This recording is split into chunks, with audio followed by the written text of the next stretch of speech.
Well, thanks very much indeed. Welcome to the show. I am Jim Ferguson. I've got a regular guest here to the channel. His name is Godfrey Bloom, and he is an author. He's a former military officer. He's a fund manager. He's a former member of the European Parliament. He's done a lot of things and in a very interesting career. Great to see you, Godfrey. How are you? Very well indeed, Jim, and thank you so much for inviting me back on again. It's always fun. Yeah, it is. It is. And of course, there's so much going on in the world today. But I think we were going to focus on something else, which is maybe not getting as much focus at this present point. And that's the economy. What's going on with the economy, would you say, Godfrey?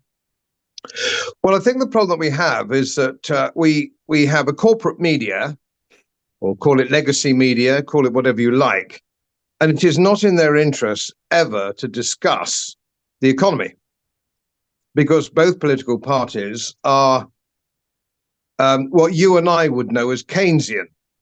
And for the viewers who are our viewers are significantly more informed, I would suspect, than most viewers of most of these kind of channels. But just for those who don't understand it, just very briefly, Keynesian believes that fundamentally the government, when the government spends money, it puts it into the economy. And of course, as an Austrian school economist, I know that the government spending money takes it out of the economy. And this is the problem. So when we have chancellors of the exchequers, and we've had a whole number of them in the last 2 decades, saying, oh, we're going to spend more on this, we're going to spend more on that, and more on that. That is the problem. And so what Keynesianism has morphed into is what is called now modern monetary theory.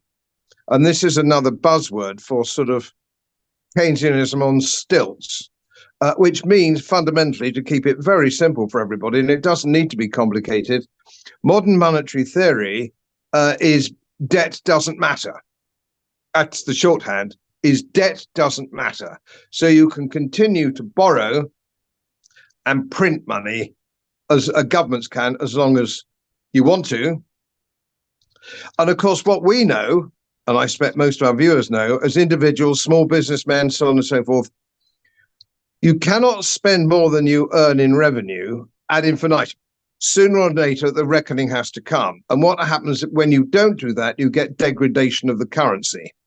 So degradation of the currency, what does that mean? The purchasing power is less. That means inflation on the high street. And we've been many years without inflation hitting the high street. It's hit asset prices, house prices, and stock market prices.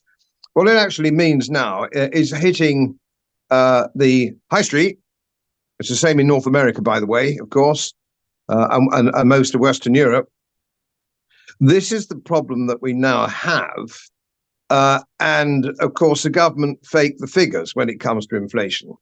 So they say, oh, it's only 2.5%, or it's under 3%, or whatever it is. Like, that doesn't matter. That matters too, incidentally.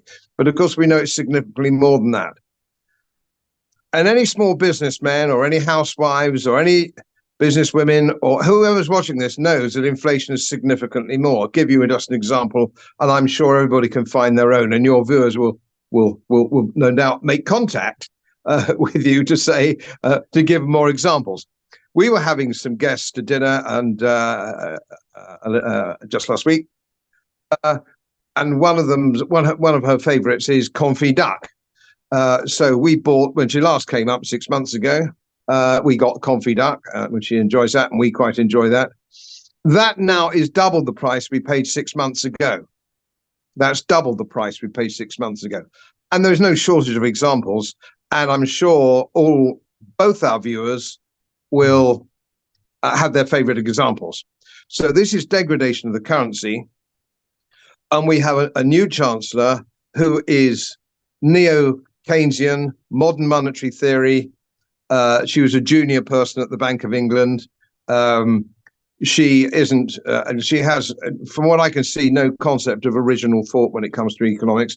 And she is deliberately, I would argue, either misinterpreting the economy, or doesn't understand the economy, doesn't understand money, or more likely, or much more likely, that this is designed to destroy our economy, because you can't have a major reset until the whole thing's dead.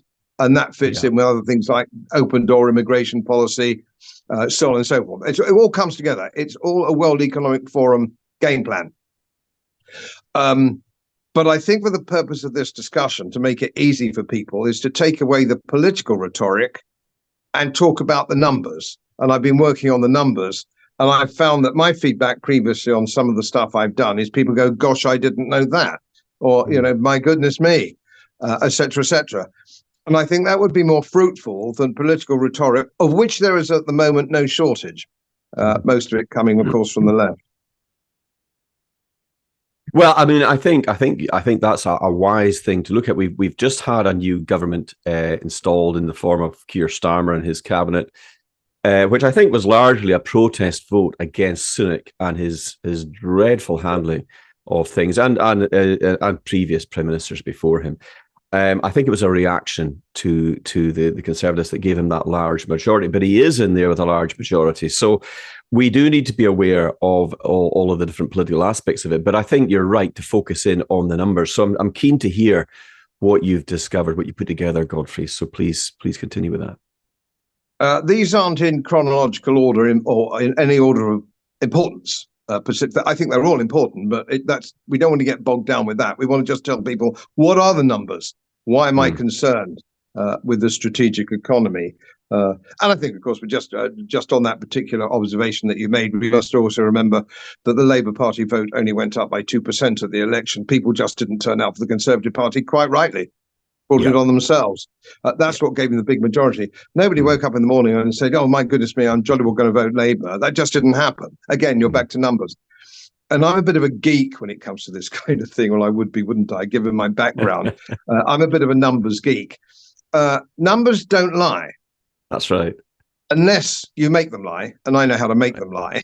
I know how to fiddle graphs, return to the mean, reversion to the mean, the Simpsons paradox when it comes to all these things.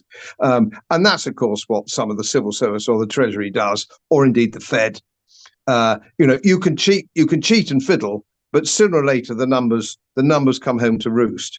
And I thought I'd just perhaps go past a few things where people go, gosh, I didn't know that, perhaps. And I'm trying to keep it in numbers which are understandable, because if you start talking about £1 trillion or $1 trillion, it's more really than the human mind can understand. That's not a criticism of anybody watching this. I don't understand it either. Once you get over $1 trillion, you lose interest. You can't work it out. It doesn't make any sense to you, $1 trillion. So I've tried to look at things in more understandable numbers, but we need to understand that if United Kingdom, if it was UK PLC, we need to know what is the national debt. What's the national debt if it was UK PLC? If it had to be returned on the annual accounts in order to meet international accounting standards. And that would be our national debt is in the tune of 3 trillion. And what actually happens is that people can take things off, fiddle things and muck about with things. But that is taking everything into consideration, which you would have to do if you were a PLC. So let's take public sector pensions, for example. We've talked about this before, Jim.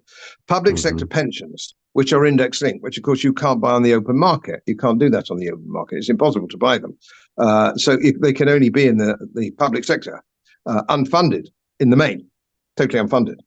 So consequently, it's a taxpayer responsibility, or it's a government responsibility.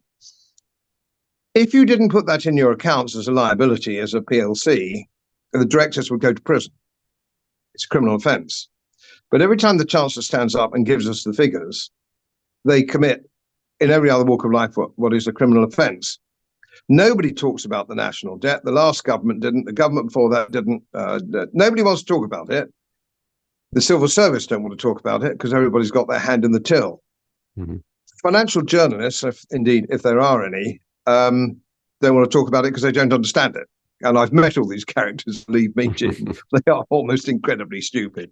There's one or two exceptions, Alistair Heath and Liam Halligan. There's one or two, but really, you get halfway through the lunch and you just stare at them and think, God almighty, who made this guy the financial correspondent of the Daily Bog? I mean, really bad. But there we are. So you have this big national debt. problem, that national debt has to be serviced, of course. This is the same in America, incidentally, of course, as we know. Then they talk about what is the national debt as a percentage of GDP. Now, GDP is a meaningless figure. It measures really simplistically measures the activity of money. It's the activity of money, not the velocity of money, the activity of money. And so by putting government spending into it, more government spending will increase your GDP. It doesn't cover your wealth acquisition or improvement. It doesn't. It's just a number that's plucked out of thin air. That's GDP, and everybody uses it. You see your rather inane commentators reading their telescripts on the television saying, "Oh, GDP grew by 1% last year, or it's estimated." They don't know what they're talking about. They're just bimbos talking about things they don't know anything about. Nobody can predict it anyway. And of course, then you'll find that the Prime Minister or the Chancellor of State was, GDP growth, and Germany was only 1% and they went down. You'll find all this, but it's bullshit because if the government spend more, for example, on prisons and incarcerating people, that actually pushes GDP up, but it doesn't create any wealth, does it? It doesn't do any good. So all these things increase your GDP, but they don't increase your wealth. Then we have to look at how is wealth created. Wealth creation is not difficult. You are either in the public sector or the wealth consuming sector, or you're in the wealth creating sector. And I get a lot of people getting sick saying, "Oh, I've been a nurse all my life," or "I've been this, that, and the other all my life," and blah, blah, blah, blah, blah. I'm not having a pop at you. I'm not having a pop at anybody. What I'm actually saying is there are only two sorts of individual. There are those who are living on the state or state largesse in some form. It might be worthy, it might not be worthy. Or there are people who are in the wealth creating sector, who they are the people from whom you gather tax to pay for the social services you want or pay the interest on your debt. Who is a wealth creating sector? And I met a guy from the Adam Smith Institute, actually, who was an academic who didn't understand it either. Fascinating. It's amazing how few people understand these matters, with the exception of myself and your good self, Jim. If you are in the wealth creating sector, if you are a lady who's got one chair in a ladies' hairdresser's shop, she is a wealth creator because she is a wealth creator de facto because she's not taking anything out of the economy, she's putting it in. And you say, "Oh, well, hairdressing, how does that happen?" She might be dressing the hair of a professional lady who is actually in another part of the wealth creating sector. So she's freeing up somebody who gets a cleaner. Our cleaner here, this is the moment of my wife, but our cleaner, bless her, she's retired now, an elderly lady, she'd been with us for many years. She is a wealth creator because she releases time for my wife, who's a physiotherapist. She releases my wife's time to do that. And my wife is a physiotherapist in the private sector, not the national sector. So this is what a wealth creator is. And you are either one or the other. So that's something that needs to be understood.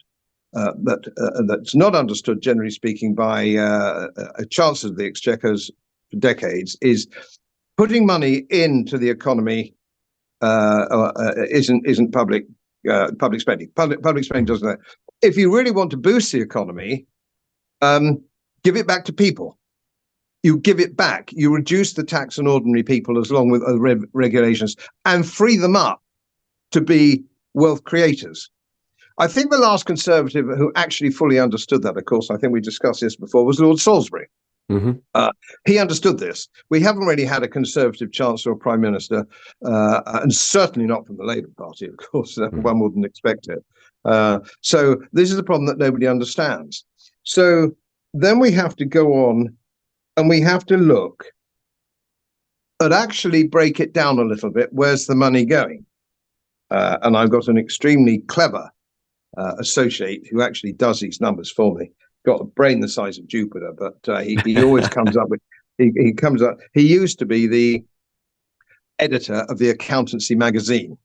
That's his providence. Right? You don't. That's geeky to a new level, isn't it? Really, lovely man. Now here's interesting.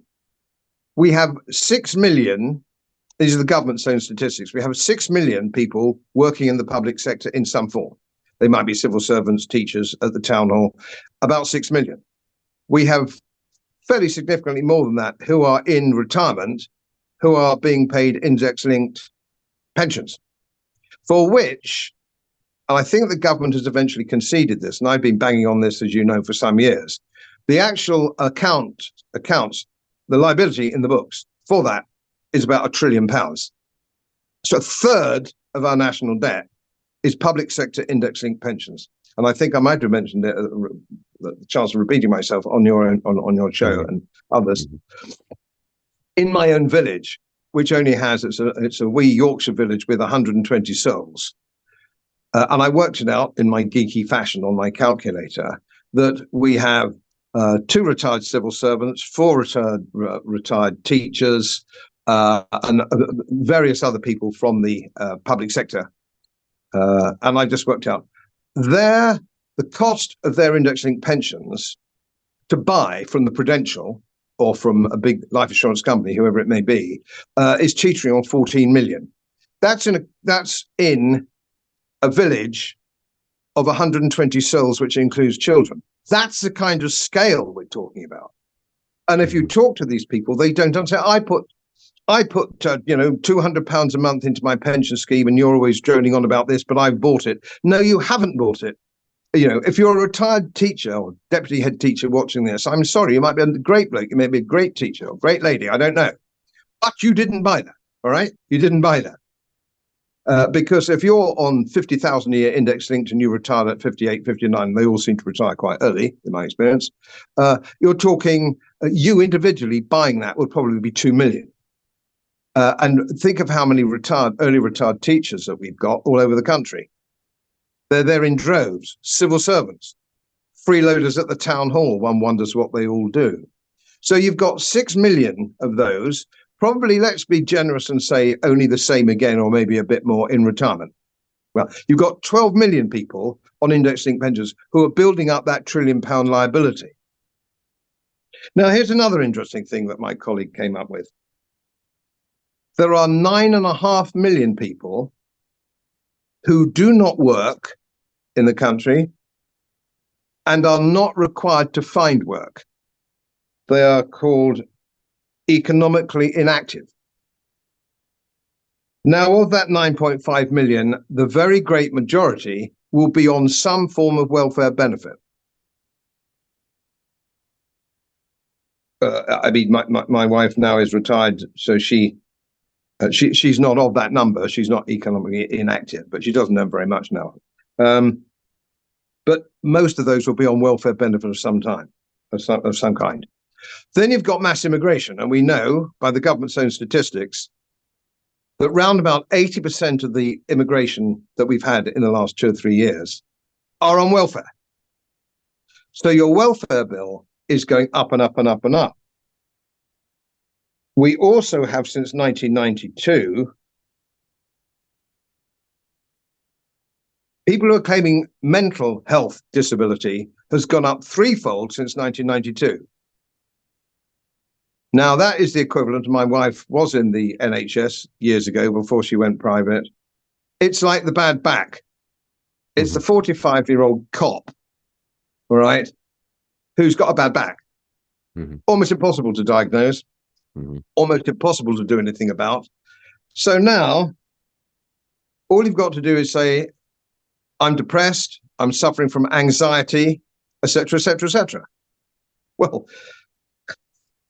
I've been around a bit, as you well know, Jim, and I tell you what, I would say every month I've had some kind of anxiety, not depression. I never get depression, I have to say, but anxiety of one description or another, because that's what actually going through life is all about. If you can turn up to your local security and say, oh, God, you know, and of course, I knew this would happen 3 years or 4 years ago when you remember when they committed, the Conservative Party committed another £5 billion to mental health. Another 5 billion. I thought, oh, I bet that's spent in no time, because everyone will turn up and say, I can't go on. I'm a school teacher. I can't go on. I can't go on. I'm this, I'm that, I'm the other. I can't go on. They go, all right, then sign here. And you're on a freebie for the rest of your life.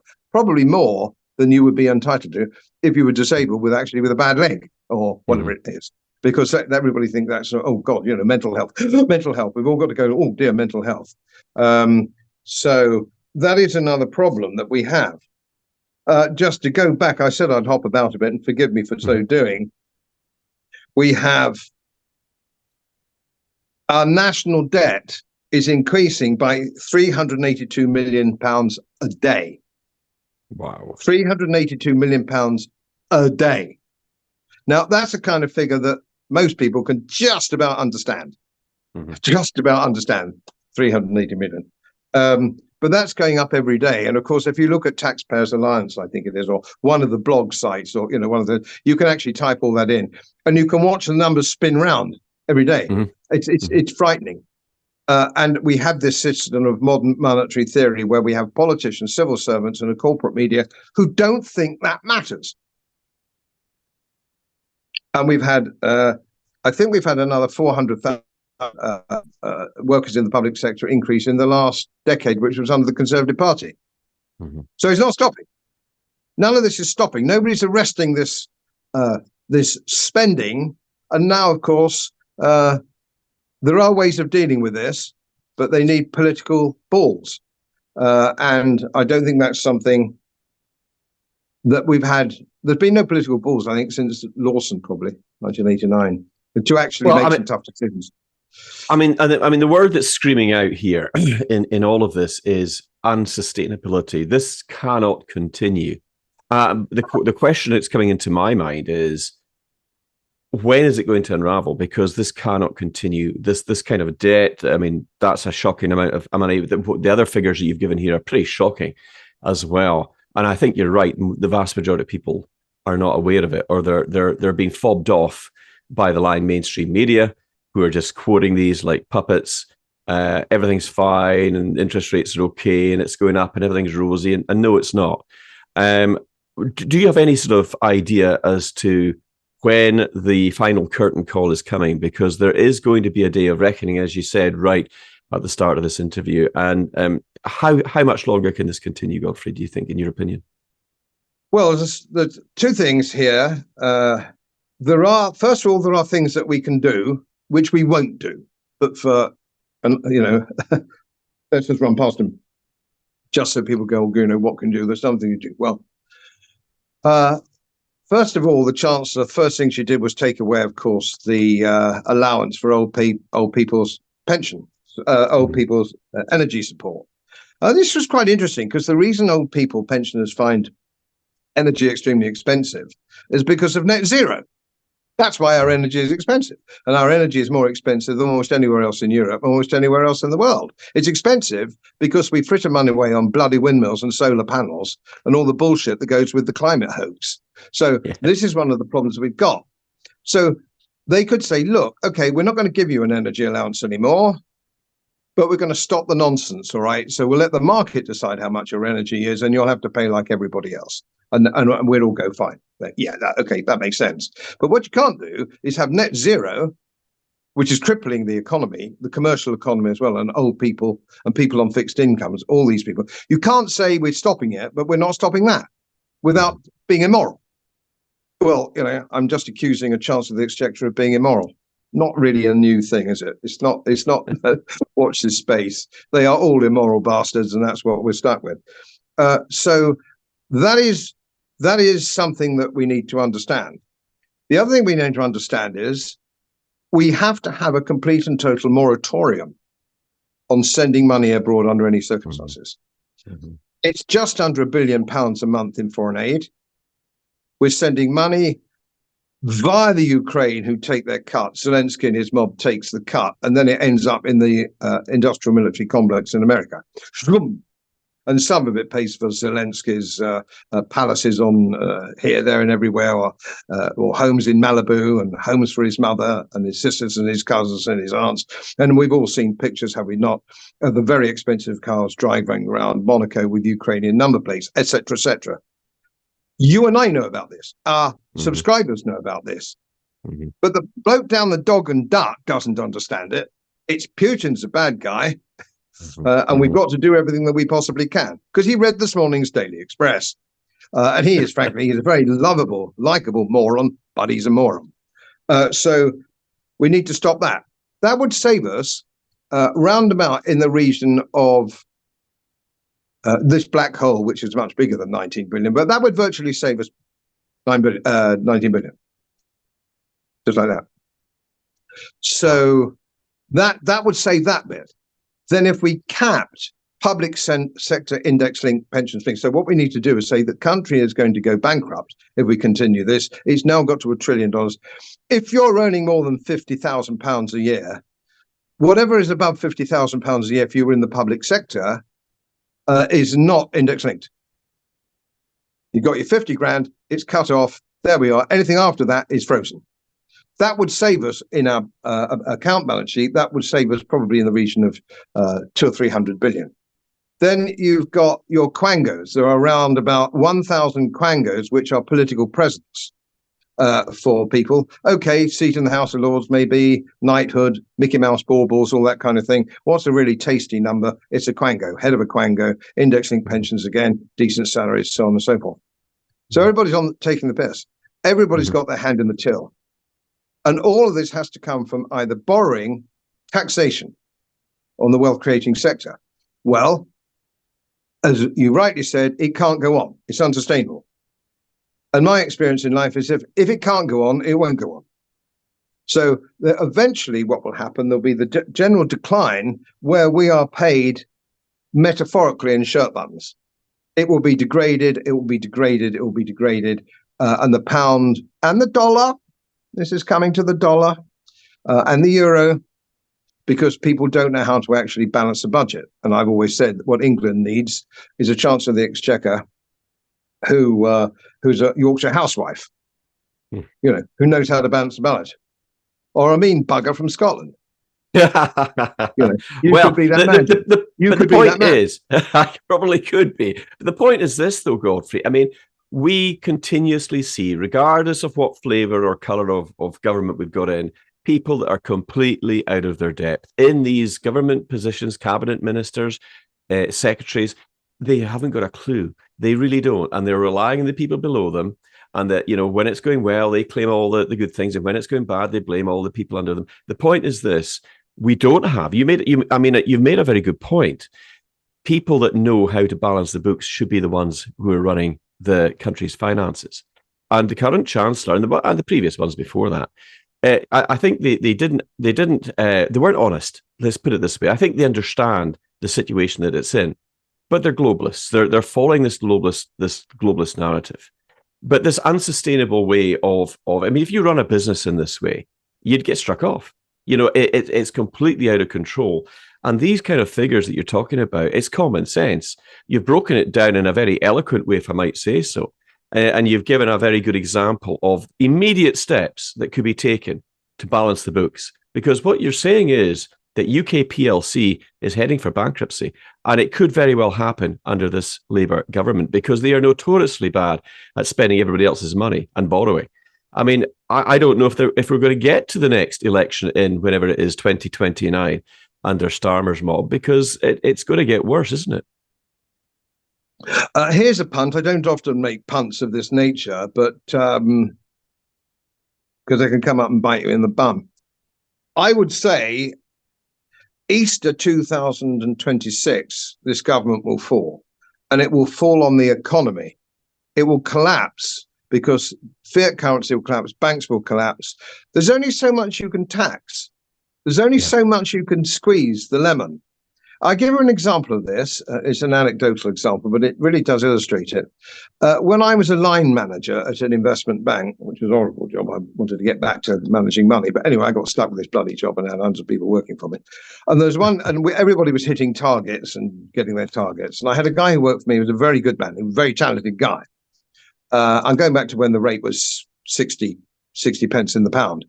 And he came into my office and he said, look, I've hit my target. It was September. I've hit my target.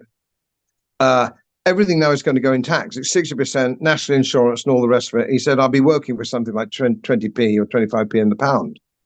Can I go to Australia and see my brother and his family and take my family while I'm still fit and my kids are still, young enough to enjoy that kind of trip?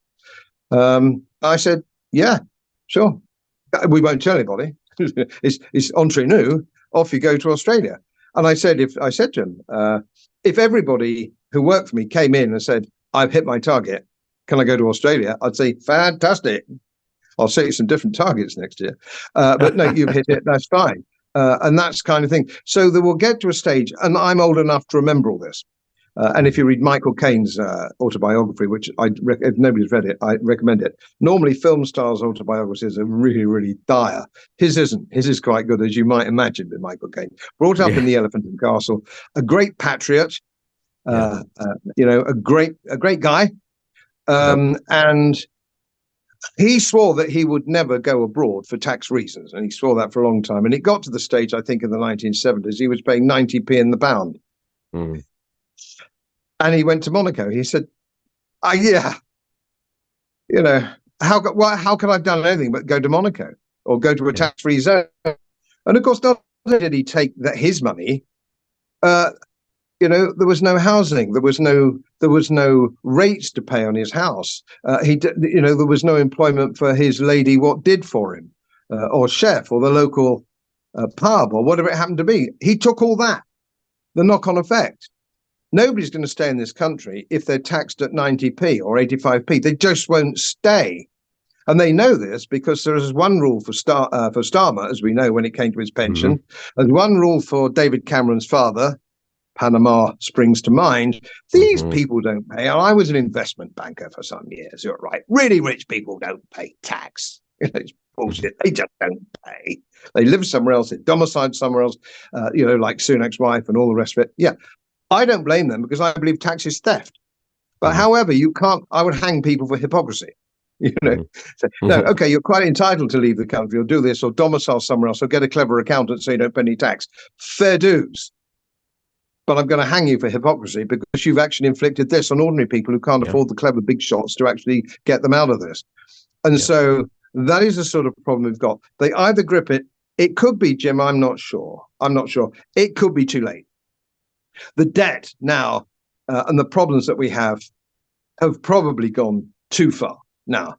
And so what will happen is that society will have to break down in some format, which is what their object is. And we know that Starmer admitted that when he said, Davos or Parliament, he said, oh, Davos. He was totally upfront about it. You've got to credit for some honesty here. He said, I'm going to screw you. And he did. And he's going to continue doing it as well. He hasn't even started. There are a lot of people that are going,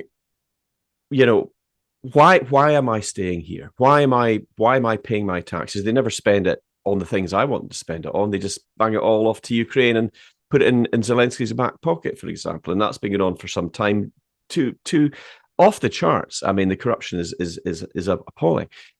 There are a lot of people who are going to be watching this and they're going to say, well, I hear what you're saying and I agree with you. And of course, if that prediction of Easter 2026 comes true, because it's not that far away, that could devastate not just the economy, it could devastate the country, it could devastate the wealth creators, it could devastate people's pensions, it could devastate people's houses and property.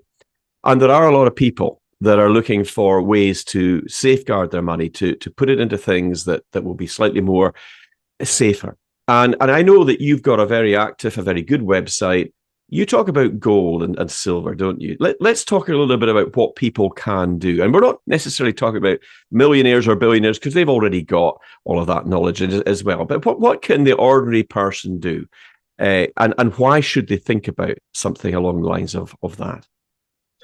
Well, we know that paper money is degrading. It doesn't matter whether it's the euro or the dollar or the pound or the yen. We've seen what's been happening in Japan. So we know that paper currency is going to revert to valueless, as it has done in the history of mankind.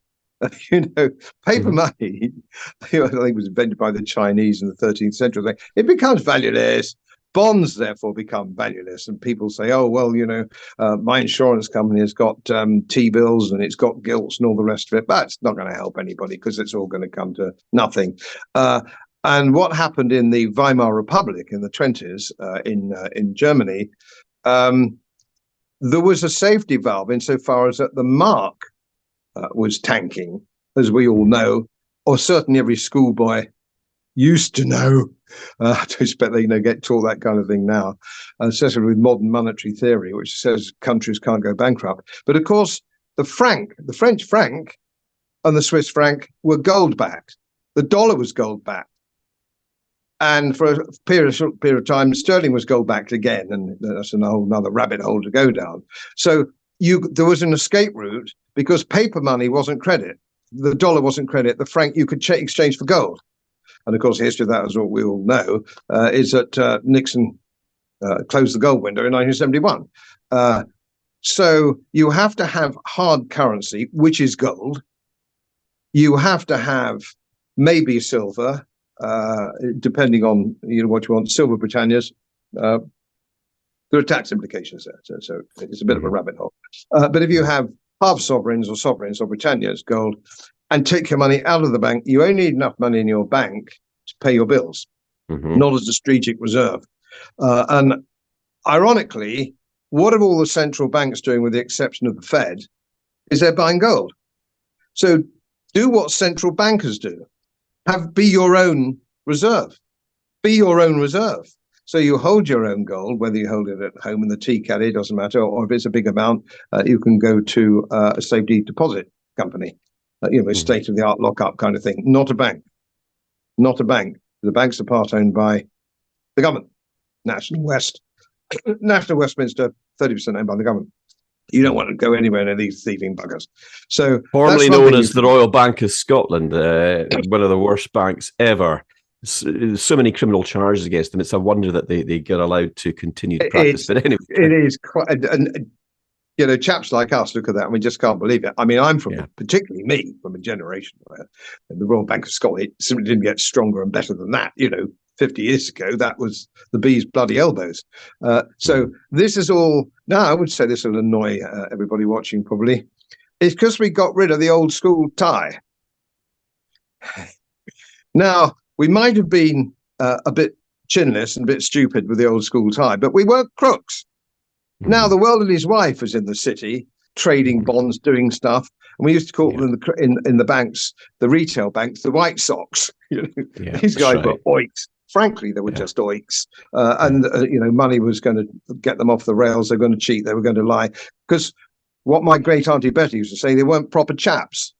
And now, I'm not saying there weren't the occasional chaps with an old school tie who were pretty naughty. Of course they were. But in the main, before Big Bang in 1986 or whatever it was, everybody was a proper chap because you were excommunicated from society. Your invitations to shoot, for example, in the countryside stopped if you were a scallywag. And what is quite interesting is some of the names that you would know in the city, or the fathers of people in the city who were scallywags and known to be scallywags. One with a Scottish surname. Anyway, leaving that aside. So no relation to me, I happen to say. No, not your clan. Or my clan. Grandmother's clan. Just in case anybody thought it was. No. There's no finger pointing here, dear boy. No finger pointing. So where does it go when it breaks down? Here's two things. The people breaking it, the World Economic Forum, the United Nations, all think it's going to break down so they can rebuild it in their way. Now, my experience of history, I know you're a keen historian yourself, it doesn't usually work that way. It doesn't usually. The breakdown of society, let's take the French Revolution, for example. It wasn't very long before they had another bloody emperor. Right. They chopped one head off, and after a few years, they had to have another emperor because that's how France worked best. And it's funny, hereditary, incidentally. Napoleon II, Napoleon III, quite extraordinary. Then Vive la République and all that kind of thing. The Russian Revolution, that lasted a lot longer, but eventually things returned to the mean. And it's now fascinating that the Russian Federation is inviting people to come in. Why don't you come and look at Russia? We welcome you. We're an old-style Christian society.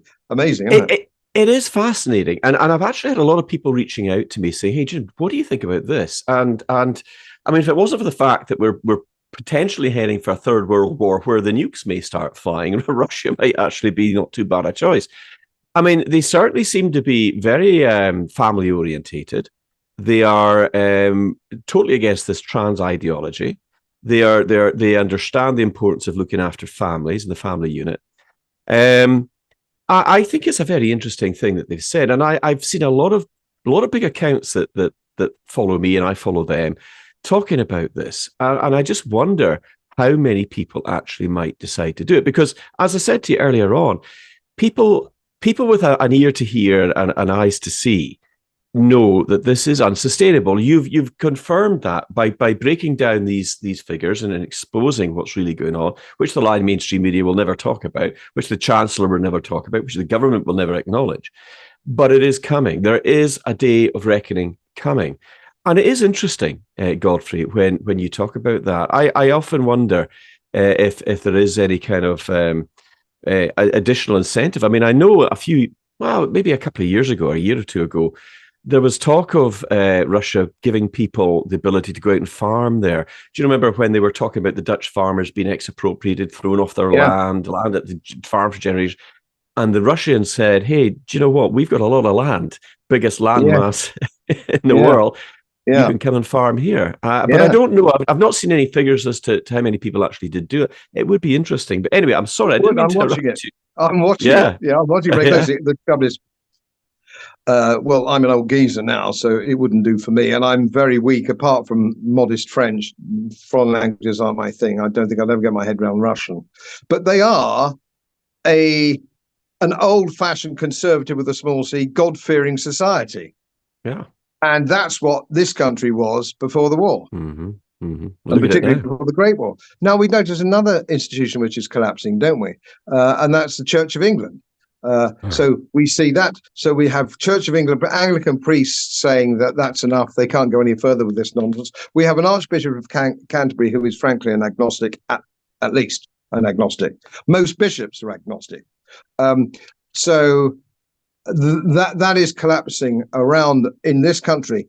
International Anglicanism, not so. If you go to Africa, where they actually got this weird idea that maybe the Bible might have something to offer, which of course is something that Justin Welby simply can't accept. So we have all these problems. But I would think there'll be funny things happen. And we saw this done a microcosm in Cyprus, and where the average school teacher, retired school teacher, believes that his pension will arrive every month, without fail, because it's a government pension. He doesn't realize that governments can go broke and suddenly it won't arrive. Or if it does arrive, it will be in shirt buttons, like the Weimar Republic. Yeah. But you can't tell civil servants or school teachers, you can't tell school teachers anything, to be frank, can you? But then suddenly they will find it, and of course they won't have any savings because they think they've got an indexing pension, it's going to last for the rest of their lives. Well, they're retired at 55, their life expectancy is 80. We're talking sort of 20 odd years down the road or whatever it is. Boy, I think it's going to be different in 20 years. So yes, gold for your money, for those, and some people write to me, my very comprehensive website. It's the biggest independent website in the country, so I've been told. So it's a great website. It's not trying to flog you anything. It's just saying, here's how it is, and here's some interviews with people, and here's some articles you might be interested in, and make up your own decision. There's a whole list of people you can buy gold from. They can't buy gold from me. Off you go and buy it from somebody else. So this is what you want. I was just going to say, because we're approaching the last part of the segment. It's flown past again, Godfrey. It always does that when you come on with me. There's so much we could talk about, but I just wonder. If I mean, we can put the website in, we can link it into there. I know it's easy enough to follow, but I just wonder if we might get you back on for maybe a part 2 to talk about actually how you do this for the average person, even if it's only a couple of 1/2 sovereign per month. Yeah, Yeah, Do you know what I mean? And I say to do. people, look, I'd be delighted. yeah, I'd be would you delighted. like The to do whole that? point of doing what I do, Jim, is to help people who have been betrayed, Well, we've particularly all the been English working betrayed. class. We've all been Well, the betrayed. working classes. Oh, the working classes have been totally abandoned. But just because, the concept is pretty simple, and if people actually thought about it, instead of maybe going and putting something money on a horse, for example, or Yeah. or on a football match, buy a half a sovereign. And the advice that you give on your website is second to none. It is a very, very good website. But I think if we actually got you back on for a part 2 to this and said, right, okay, we could do a screen share. You could take us in. You could actually show us some of the stuff. I think that people would be really I'd be appreciative most happy to do that. My producer Patrick and your man can get together because my brain doesn't work like that. And it's witchcraft. The fact I can see you here in my own house is witchcraft. Well, I our think guy that would is help. Patrick's a Definitely great guy. He's a wonderful guy. So my guy and your guy could get together and we could make that work. Let's do that. I'm sure. Because Yeah. I think that's a practical thing to do. It's going to show people what they can do. And I honestly think it's worth doing. So, all right, look, for the last... I've got a lot of anecdotes over the years of that kind of thing, There's some funny stories about this, gold and money and stuff like that. Yeah, we could make it very watchable, I hope. Yeah, sure. Yeah, absolutely. Let's do that. But for the next couple of minutes, I'm going to give you the floor, as I always do with my great and wonderful guests. So say whatever is on your heart to say, Godfrey. The floor is yours. Well, having talked about gold, I'm going to talk about gold again, and that's the monetary side. But of course, man does not live by money just alone. There are other things. I gave some advice on my website. I'm not sure how long ago. I think it was probably 7 or 8 years ago when a host gave me an opportunity to say what I think it's still up there. Give some advice on what you do. And I said, fill your garage with tins of corned beef and spam and Fray Bentos steak and kidney pies, all that kind of thing, because they're cheap now and they can only get more expensive. And I think you could buy a smashing Fray Bentos steak and kidney pie for £1. They're £3 now, but they're still very full. Well, they're gravy pies, really. There's not much meat in them, but they're gravy is to die for. And I tell you who else was an aficionado. I was sat on a committee with the Duke of Edinburgh, the late Duke of Edinburgh. He was bonkers about Fray Bentos pies, and he always had them either on the Queen's flight or somewhere, because he was an old sea dog, and so he knew about sort of bachelor food, So plenty of that. And the other tip I said, if you have an equity portfolio, stick only to arms manufacturers. I didn't see the big pharma thing coming particularly, but I said stick to arms manufacturers, American arms manufacturers, BAC over here, so on and so forth. That was one of the stock market tips I think I've given in my career, although I'm a fixed interest man, not an equity man per se. But yeah, so, and, get it now, get your reserve in, get your stack in. And a friend of mine is keen on bottled water. We're in Yorkshire. I've got a small holding in Yorkshire. We do not need water. Thank you. We've got plenty of water. Comes out of the bloody sky every day. And it rains all over the solar panels. Yeah. But all you can do is to protect you and your family as best as you can. And slightly more controversially, depending on where you live, make sure that you have access to something to protect your family with. And I have a famous, as it went viral years ago, I have a regimental sword, which is propped up in the corner. So if you invade my house at 1 o'clock in the morning, you will be skewered. Something of that nature. But only you can help your family. Not the police, not the social services, not the politicians. In fact, you're more liable to be robbed by this chancellor or all chancellors than you are by a burglar. Remember that. Yeah. The government is your enemy. Not Putin, not burglars, the government. The government is your enemy. They're not your friends. And if somebody turns up to the government saying we're here to help, run away fast because they're never there to help.